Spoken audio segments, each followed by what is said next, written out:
দিনটা ছিল 1 মে, বৃহস্পতিবার। আমরা চলে গেছিলাম কালীঘাটে মাকে দর্শন করতে, মায়ের পুজো দিতে। হ্যালো সবাইকে, আমি স্নেহা, শুরু করছি এই ব্লগটা। তো কালীঘাটে যাওয়ার জন্য আমরা বাড়ি থেকে সবাই মিলে বেরিয়ে চলে গেছিলাম হাওড়া ময়দান থেকে মেট্রো করে আমরা গেছিলাম স্প্ল্যানেট, আর স্প্ল্যানেটের ওখান থেকে আমরা মেট্রো চেঞ্জ করে নিয়েছিলাম কালীঘাটের উদ্দেশ্যে যাওয়ার জন্য। তো ফার্স্টে গিয়ে আমরা দেখলাম যে এরকম একটা স্কাই ওয়াক করে দিয়েছে, যেটা মানে আমরা অনেক বছর পরে গেছি আর কি। এর আগে অনেক বছর আগে গেছিলাম, তো অনেক কিছু চেঞ্জ হয়ে গেছে। এই স্কাই আমরা গিয়েই দেখলাম যে এরকম একটা স্কাই ওয়াক করে দিয়েছে দক্ষিণেশ্বরের মতো। তো স্কাই ওয়াকটা এত মানে বড় এরিয়া নিয়ে করেছে, খুব সুন্দর লাগছিল দেখতে। মেন রোড থেকে ওটাও আমি করে দিচ্ছি।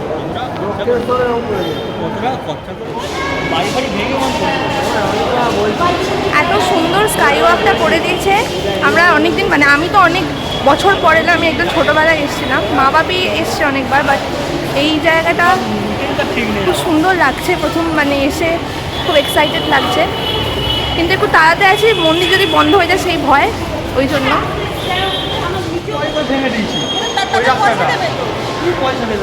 এখানে আমার মায়ের সাথে শুভজিতের আর্গুমেন্ট চলছে যে ব্রিজটা বাড়ি মানে যারা এখানকার স্থানীয় বাসিন্দা আছে তাদের বাড়ির একদম গা দিয়ে ব্রিজটা করা হয়েছে। তো পিছনে শুভজিৎ আর আমার মায়ের মধ্যে ঝামেলা লেগে গেছে যে কেন এরকম করা হয়েছে। আমার মা বলছে এটা ঠিক না, শুভজিৎ বলছে যে না এটা করা ছাড়া অন্যভাবে কীভাবে করবে। রাম মন্দিরের ওখানে অনেক কিছু বাড়িঘর ভাঙা হয়েছে, এইসব নিয়ে ওদের দুজনের মধ্যে এখন চলছে। বাট আমি তাড়াতাড়ি যাচ্ছি কারণ আমি সবার আগে পৌঁছাবো। খুব ভালো জায়গা,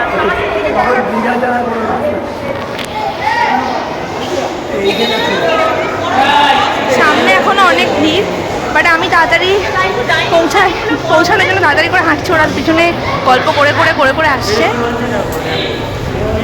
এটা খুব সুন্দর লাগছে সামনে। ইংলিশ দেখে পড়ছিলাম।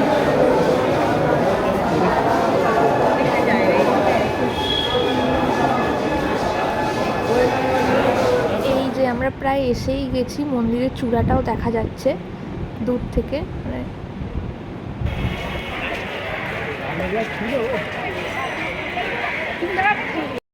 বাপি বলছিল এই জায়গাটাও নাকি আগে এরকম ছিল না, এই জায়গাটা এখন অনেক চেঞ্জ হয়ে গেছে। তো এই দেখো দুদিকে তোমরা সমস্ত প্রসাদের ফুলের দোকান সব পেয়ে যাবে।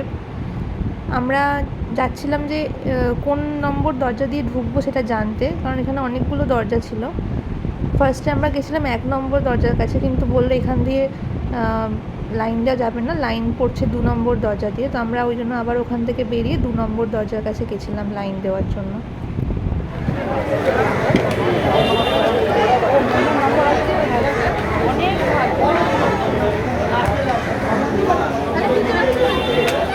কত লম্বা লাইন পড়েছিল।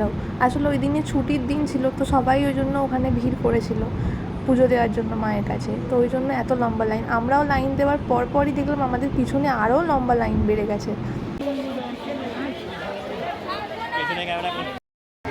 লাইনে অনেকক্ষণ দাঁড়িয়ে আছি, জানি না কখন শেষ হবে। লম্বা লাইন পড়েছে। এখন আবার বলছে যে আরতিও হবে, বা আরতি হলে যদি লাইন বন্ধ করে দেয় তাহলে জানি না কতক্ষণ সময় লাগবে, দেখি কতক্ষণ লাগে। ফাইনালি আমরা মেন দরজা মানে 2 নম্বর দরজার কাছে চলেই এসেছিলাম, কিন্তু তারই মধ্যে শুরু হয়ে গেছিলো ঝড় বৃষ্টি। আমরা লাইনে থাকাকালীনই ঝড়টা তো শুরু হয়েই গেছিলো, বাট লাকিলি বৃষ্টিটা আমরা খুব একটা ভিজিনি, কারণ ততক্ষণ আমরা ভিতরে পৌঁছে গেছিলাম। আমরা ভেবেছিলাম মেন দরজা দিয়ে ঢুকেই হয়তো আমরা পৌঁছে যাব মন্দিরে, বাট ভেতরে ঢুকে দেখলাম এরকম ক্রিস ক্রস করে এতটা লাইন পড়েছে।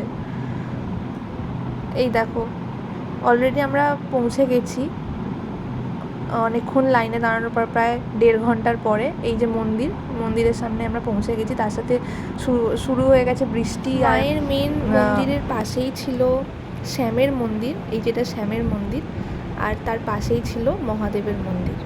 আর এই মন্দিরে ভিডিও করতে করতে আমার হঠাৎই চোখে পড়লো ওই বৃদ্ধা মহিলাকে, যিনি ওখানে বসে কিছু পড়ছিলেন, মন্ত্রই পড়ছিলেন।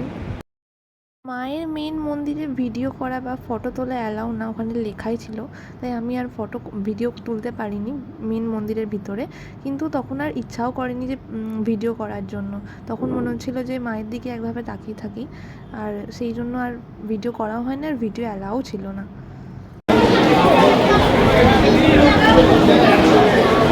এখন চারিদিকে যা চলছে আমাদের দেশের এই কঠিন পরিস্থিতিতে ভগবানের কাছে একটাই অনুরোধ, সবাই যেন সুস্থ থাকে, ভালো থাকে, আর সব তাড়াতাড়ি যেন শান্ত হয়ে যায়। ফাইনালি পুজো দিয়ে বেরিয়ে পড়েছি। লাইন দিয়েছিলাম 6টা নাগাদ, আর বেরোচ্ছি প্রায় 9টা নাগাদ। ঠিক আছে, জুতো। পুজো দিয়ে বেরোনোর পর দেখলাম বৃষ্টি অনেকটাই কমে গেছে, তো আমরা তারপর চলে গেছিলাম কালীঘাট মেট্রো স্টেশনে। সেখান থেকে মেট্রো করে আমরা ফিরে গেছিলাম বাড়ি। তো ব্লগটা এখানেই এন্ড করছি, দেখা হচ্ছে নেক্সট ব্লগে। টাটা।